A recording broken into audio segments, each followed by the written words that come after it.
for I am afflicted and poor.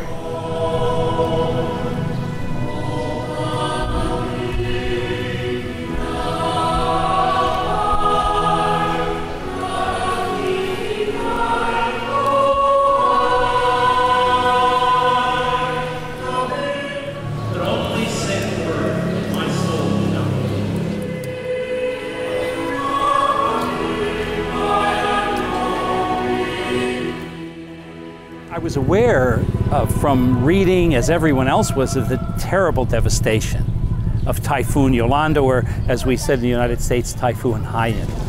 But in a special way, actually talking to the people who themselves have experienced the typhoon makes it all very different, makes it obviously very personal.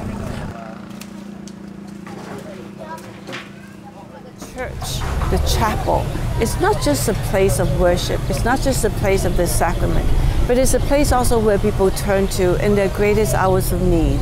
It has become shelter, it has become a community gathering place.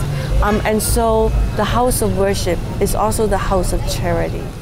A reading from the seventh book of Samuel.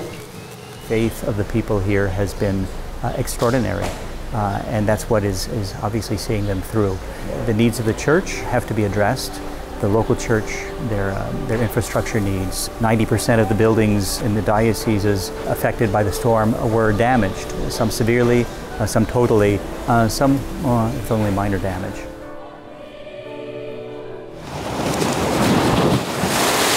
I encourage people who come from abroad not only give assistance or offer assistance, but to learn from the people that they will see in Palo and in other affected areas.